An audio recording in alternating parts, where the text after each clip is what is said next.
If you're looking to get the best of both worlds, I'm about to take you. Yes, we are standing overlooking the Birmingham Barons, but there's a whole nother history to that. And then there's another history I'm going to take you to when it comes to fine dining. I'm Shelia Smoot. The Shelia Smoot Show starts right now.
Welcome into the Shelia Smoot Show. I am Shelia Smoot. Good to have you along here. And I got some pretty famous people here. Literally, they're famous. But we're going to be talking about something else outside of that. And I know that's a distraction with you. That is a pink beard. I'll get to that in a moment. But this is Dr. Bernadine Birdsong. And we are in Michael's, mother and son, owners of Michael's Bar Sabastian. Yes, this is Sabastian Cole. I know you figured it out. And then, yes, he is the pink beard. But this one here raised this one here in the whole business scope. You know what? It's very incredible to see, like, two owners that are related by mother and son. It is, like, an incredible thing. And I'm sure it's hard to do that in a business that's a restaurant business. First of all, tell us what made you guys go into Michael's. Michael's is a famous brand in Birmingham, Alabama. Right. Started on 20th Street downtown, went into Homewood, and then there's this big deal with the museum and the baseball museum coming, and then they want a restaurant. Yes. And y'all say, why not us? Talk to me about that history. Well, it was purely by accident. At first, you know, we owned Healing Waters, which was a wellness center right off University Boulevard. And we were looking for a space to expand. And so I had a commercial realtor that called me and said, hey, I got this place in Homewood I think you might be interested in. So I go there thinking I'm expanding Healing Waters, and it's a restaurant that they're trying to sell. And so I called him, and I called my mom, I called my brother, and I was like, hey, there's this restaurant for sale. What do y'all think? And everybody's like, let's go for it. And the rest is history. So what did you think when your mom called you? Because the Healing Waters portion of the business, so that tells me you're entrepreneurial in spirit, yes, Dr. Birdsong. But then you're like, let's go with it. I come from a long line of like, you know, like. And I've known him for a long time, and it makes sense to me. Oh, yeah. My grandma once went to go buy a hubcap and came home with a car. So, you know, so yeah, it's like, okay, that's just how. Might as well. So yeah, I was totally into it. So the funny thing about it is he had wanted to open a coffee shop a few years before, so we kind of was thinking about a coffee shop, not really a full service restaurant, but when I called him about the restaurant, he was like, it just makes sense. Yeah. You're like, yeah, let's do it. Why not? So talk to me about the journey and what led you here attached to one of the most cultural places in America, let alone the state of Alabama and Birmingham at that. Right. Well, one of my consultants, Anthony Bridgeforth, told me about the opportunity. We were at that point inside the Aloft Hotel in Homewood, and so we were loving that space. There was a lot about it that we liked, but he was telling us about this space and how they were looking for a restaurant to come in. And so he's like, I think you should bid for it. And so we did, not really knowing if we would get the bid or not, but we did, and we did. And so I was excited about it, one, because it was in Birmingham, two, because I was very familiar with the Michael's brand, and to be able to come back home, so to speak, in the Negro Southern League Museum, which, you know, it was all culture, it was all about blackness, it was all about the city of Birmingham. it just felt right. It just felt right. Felt right. And what was your take on that? Because there are two elements to Michael's restaurant. There is Bar Sebastian. It's Bar Sebastian. Knowing that was a rooftop, that excited me. Having that rooftop to be able to look right over into the field, I thought that was great. And then coming back to Birmingham at the same time that the Birmingham Barons were coming back to Birmingham, like again, being next to the museum, all of that just kind of made for kind of a fairy tale kind of story in that regard. It is a fairy tale kind of story, and I'm going to segue to your musical career. You have a background, you have a Grammy, and you got three. Yeah. Was that in writing? Yes, songwriter. I did sing on one of the winners, but I got it for being a songwriter. And that was in the R&B space. That was in that's technically in the jazz space. I got that for doing the United States versus Billie Holiday soundtrack. And so there were only like 3 original songs on that soundtrack. Of course, they use a lot of Billie Holiday songs, and I wrote 2 of them. So I was really honored to be a part of that. And I did get to sing a song with Charlie Wilson on that. Oh, yeah. That's a great thing. And then you transition now that I have to get to the pink beard because everybody's like, okay, what is this pink beard? So you transition into country. I transitioned into country, which is probably my best late life decision, right? Like I'm so excited about that. I'm so glad to be just singing songs that I really just adore, and I love being able to tell stories about where I'm from and the people that raised me and stuff like that. So I'm having a blast doing this. I know you are having a blast. And then we are in your restaurant with your mom. Yeah. So you go from this Grammy life, being born and raised here, Grammy, going into that jazz space, R&B. I've heard you many times. You're really great. Been to your shows as the Pink Beard. And now we are sitting casually in a restaurant. Your entrepreneurial spirit comes from where to just go for it? Because that's what I hear with you. Yes. With you, and that your grandmother went to get a hubcap and came home with a car. Yeah, I come from a long line of It's just go for it. Yeah. Just do it. Just go for it. Yeah, the ladies in my life, my mothers really have raised me to see a thing, if that's what you want to do, then do it. Right. I've never really had the fear of failing in that regard. If that's what you want to try, go for it. And I'm really thankful for that. And having them as a support to not just go out there and do it, but being with me every step of the way. And I try to be the same, when it comes to coming back home and, helping out as much as I can around here and stuff. And that's just the kind of family we are, right? That's the kind of family we are. My sisters, if you want to do it, go for it. If that's you want to be a lawyer, okay, go be a lawyer. Why not? We've always been that way, and it's been quite a blessing. I'm Shelia Smoot. Thank you so much. We'll be right back right after this.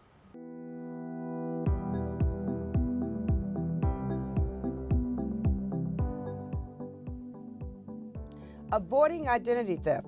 Identity theft can make it hard for you to get a job, credit, a place to live, or utilities, but you can reduce your risk of being hurt by identity theft.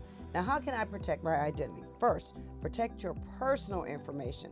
That helps you protect your identity. Here are some things that you can do to do that. At home, keep your financial records, Social Security, and Medicare cards in a safe place. Shred papers that have your personal or medical information. If you don't have a shredder, you can always tear them up into teeny pieces. Also, take mail out of your mailbox as soon as you can. How can I protect my identity as you do business? Only give your Social Security number if you must. Ask if you can use another kind of identification. Do not, and I repeat, do not give your personal information to someone who calls you or who emails you. How can you protect your identity on a computer? Use passwords that are not easy to guess. Use numbers and symbols when you can. Do not respond to emails or other messages that ask for your personal information, and do not put personal information on a computer in a public place like the library. Also, how will I know if someone actually steals my identity? Read your bills and account statements. That's very, very, very important. Watch for things you did not buy, withdrawals you did not make, a change of your address that you did not expect, and bills that stop coming. Check those statements. They're very, very telling, and go to your bank if you need help or call them to help you out. But again, check your personal information. Avoiding identity theft altogether. Look at your medical statements. You might see charges you don't recognize. That might mean someone stole your identity. Get your credit report. You get one free credit report every year from each credit reporting company to order. Go to annual credit report at 1-877-322-8228. That's 1-877-322-8228. Annual credit report, not free credit report. Annual credit report. Answer questions from a recorded system. You have to give your address, social security number, and date of birth. You don't want to do that. Choose to only show the last 4 numbers of your social security, not your whole social security number. It is safer than showing the full number on your report. Choose which credit reporting company you want a report from. You get 1 report free from each company. That is TransUnion, Equifax, and Experian. The company mails your report to you. They can also do another thing. They can email it, and you better make a copy because it goes away. Read your credit report carefully. Look for mistakes or accounts you do not recognize. This could mean someone stole your identity. You don't recognize any of that. Dispute, dispute, dispute. This is your consumer tip of the week.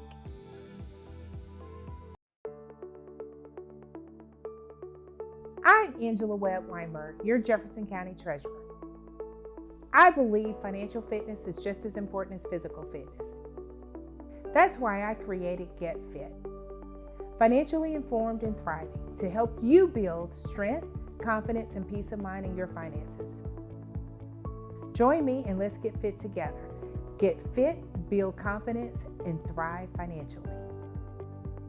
That whole thing about going forward, the people who are watching this, let's talk about that advice. What advice do you have for people who say, you know what, I just don't see that. I don't know how they did that, and that really wasn't the focus. We're talking to a songwriter, Right. raised by his mom, grandparent, you know, all of that. Right. Talk to us about that wisdom and that non-fear that this one has, and yourself. I'm always motivated by doing the most good.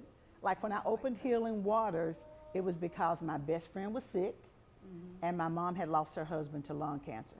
And I knew I needed to do something. There was no fear involved. It was just, I'd got to do something. So that was the Healing Waters portion of your business, was with that whole wellness the center. wellness center. Yes. I remember So that. I did that to take care of my friend and to take care of my mom. So I never even thought about failing. And I mean, looking back on it, I probably should have thought about it. That's okay. But I never thought about failing. It was all motivated on helping somebody else. And the same with Sabastian or Pink Beard, because he was working at a bank and he was doing music kind of locally. And I just felt like he needed to really concentrate on that music because I knew he was great. And I felt like if people found out about it, they would love it. So I told him to quit his job, Oh, wow. to come down there with me and work on that music full time. He did that, and Look at him now. look at him now. And the Grammy piece and all of those things, because at the end of the day, most of your parents tell your kids to go get a job, get a degree, and don't come back to the house without, you know, we changing locks. This mom said, you know Quit your what? job. Exactly. Quit your banking job? Yes. Come home and let's figure it out. And that advice and that help really did help me. Like, again, I come from a long line of man. You know, I can't even say it. If that's what you want to do, man, like go for it. And having the kind of like support system, Birmingham has been that to me, period. Right? Like if that's what you want to try, Sebastian, we'll listen. You know, like try it out. We'll see if we like it. And so just being from a city that has that kind of tenacity, and that kind of spirit of like, just try. Right? Like I think that's probably the best advice I could give anybody in the world is like make a plan, try it. Right? Learn from it. Follow the path that's going in the way that you want to go with the least resistance. I wanted to be an artist my whole life, but songwriting opened the door for me. I wanted to be an artist, but hey, songwriting, I get to do something else I'm really good at, blah, blah, blah, blah. And then, okay, now here's my chance, right? So, you know, those having patience, but having perseverance and having tenacity, not being afraid of failing. I think those are probably you have to tell them about America's Got Talent. Oh, Tell me about America's Got Talent. Tell us all. Okay, so I'm gonna be on America's Got Talent this season. I'm so excited about that. Oh, wow. Okay, I thought I missed something. Okay, I'm discovering something. Yeah, this is brand new information. I'm gonna be Brand new on You information. gotta love your You're gonna mom. be breaking. This is gonna be breaking. You would have never news, said Sheila. that. This is breaking news. My specialty. But yeah, I'm gonna be on America's Got Talent this season. My episode of Audition should be happening either in June or July. They won't give me an exact date, but I'm super excited about that. I'm hoping that the city will get behind me, and when it's time to call in and vote for me. I'm really good at this. Yes, you are. The music is amazing. You got all kinds of things. And now let's get to the food at Michael's, because these two amazing folks who are mother and son have some amazing talents musically and everything else. It just amazes me that I sit in this space and it's well decorated. It feels good. It feels good here. I've been to many events here, as you know, Miss B. Yes. Sabastian, the pink beard.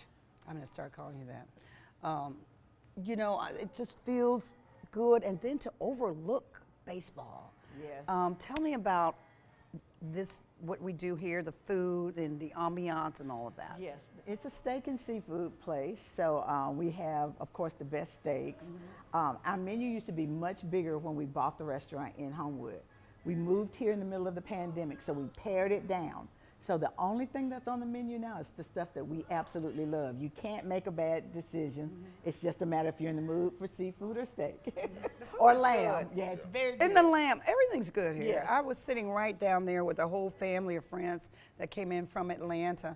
And at the end of the day, you know, I walked in, I'm running in, you know me, I'm running in, pulling up the rear. And I just looked around and they were so happy. They were just there, it was a graduation of my niece and her aunt, and they had all moved to Atlanta. But guess where they picked? I said, well, where are we gonna eat? They're like, we're going to Michael's. I said, Michael's? All of us? Y'all paying? But at the end of the day, it was a really special time for them to come back to Birmingham because they're from here. But to come in here and knowing both of you, and I'm like, what an excellent choice. Your favorite dish, what do we see here? And then take me into Sabastian. My favorite dish, literally you can't go wrong here, but I'm gonna go pasta Mike's with the shrimp just because I named it it's pasta good. Mike's. He named it Pasta Mike after Pastor Mike. Pastor oh my gosh, we love me some Pastor Mike. We all love Pastor Mike. Shout out. Rock City Church. But yeah, that's my favorite dish. And then of course, like just the space upstairs, Bar Sabastian, was named that because my mom wanted to put my name on something. I'm really not that pretentious, guys. But my mom wanted to put my name on something, and so she allowed me to name the bar upstairs Bar Sabastian. And Bar Sabastian is just like, you know, I like to think of it as just like the watering hole, a place you can come get a drink, you know, overlook the stadium, beautiful skyline view, all different kinds of events. You know, you never know who you'll see up here. I pop up in here every now and then, sing a tune or two, you know, just a good time. I'm Shelia Smoot. Thank you so much. We'll be right back right after this.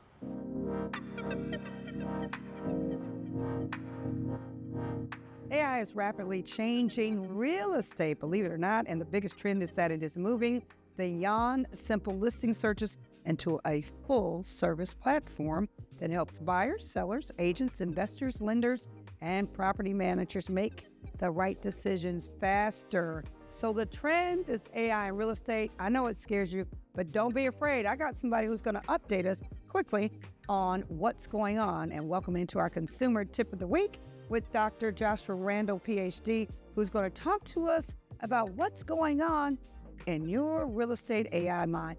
Hey, good morning, good day, good afternoon, wherever you are in the world, Dr. Joshua Randall. Talk to me. AI and real estate, are we serious? Yes. Hey, thank you, Sheila. Thanks for having me. Delighted to be on the show. Yes. So a little bit about what I do. I want to combine, or I have been combining real estate with AI. As you know, AI is taking over so many different spaces, automating businesses, kind of mainstreaming and streamlining the way companies do business, and it's changing the game in the real estate arena. And the way that it's changing the game, especially in the real estate arena, is real estate agents. What I wanted to do is, I know being in the real estate, I'm not an agent, but working with a lot of real estate agents, you see a lot of problems, and I see where the real estate agent side needs to incorporate AI a little bit more. So I just want to talk about how AI kind of helps the real estate agent side of things and what it does. So for one, AI helps agents stop losing leads. I mean, the biggest thing is in the AI. It's lead generation. Lead generation is huge. Yeah, lead generation is huge. And, most agents, the problem that I'm seeing, they don't follow up enough.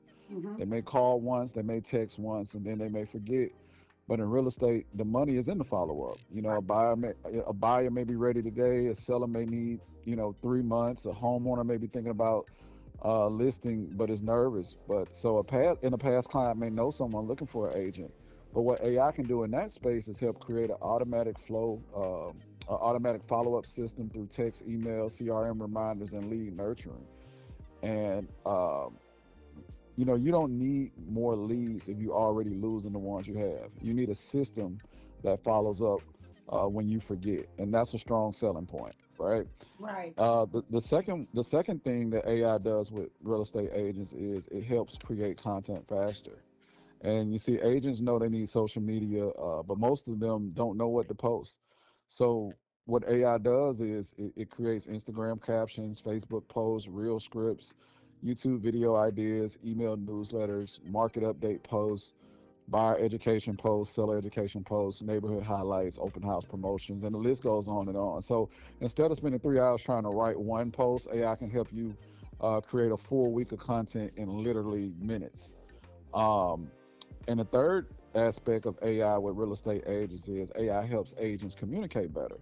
And see, a lot of deals are lost because the communication is weak. So AI can help agents write professional messages for new buyers, new sellers, expired listing owners, FSBO sellers, past clients, open house visitors, etc.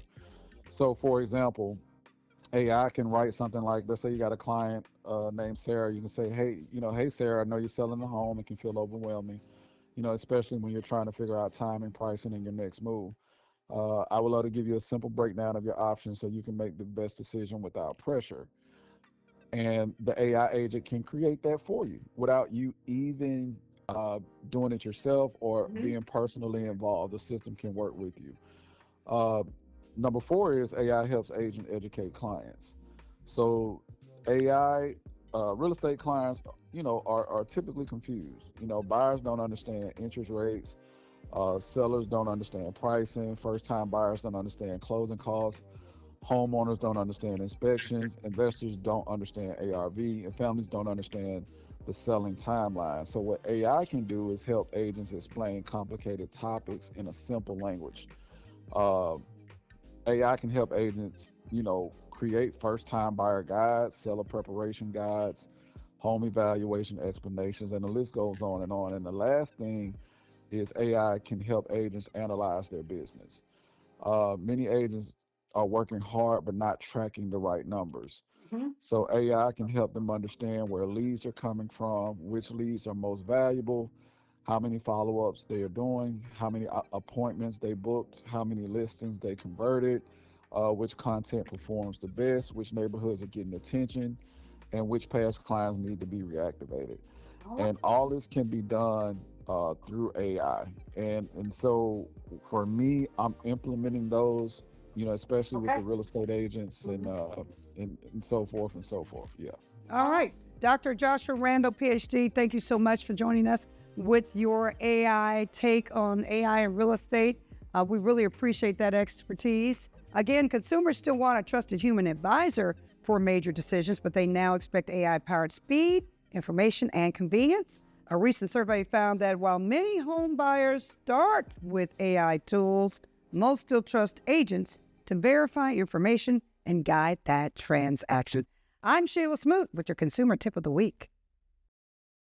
That smile and that personality that both of you have, it's just shining right now.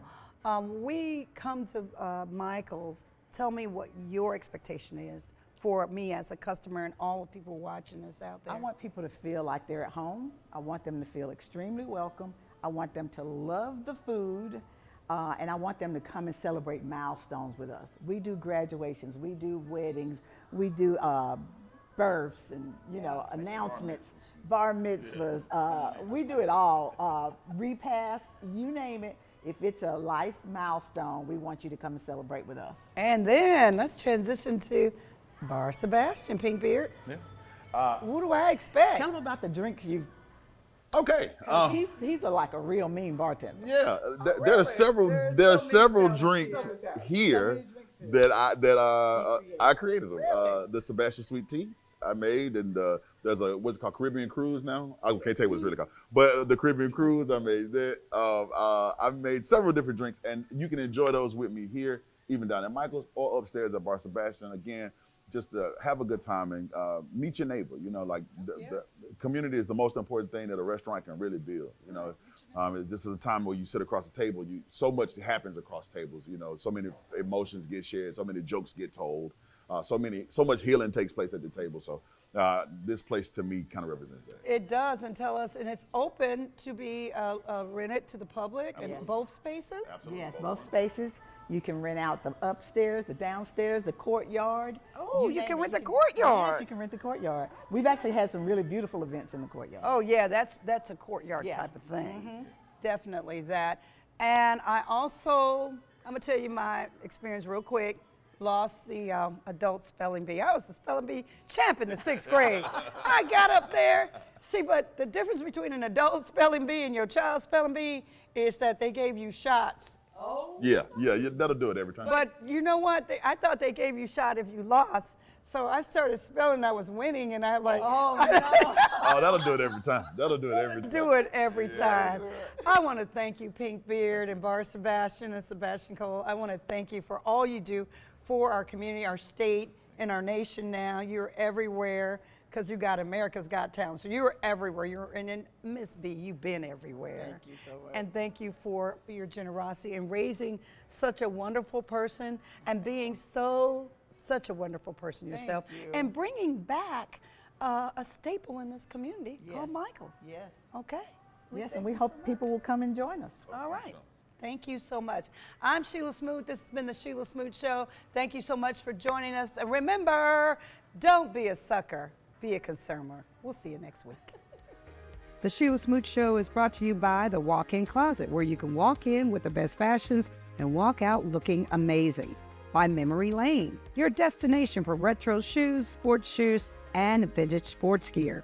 By Ray Carter of K.W. Hoover. Whether you're buying, whether you're selling, or just ready to talk about your next home purchase, Ray Carter is here to help. Just call 205-569-8599.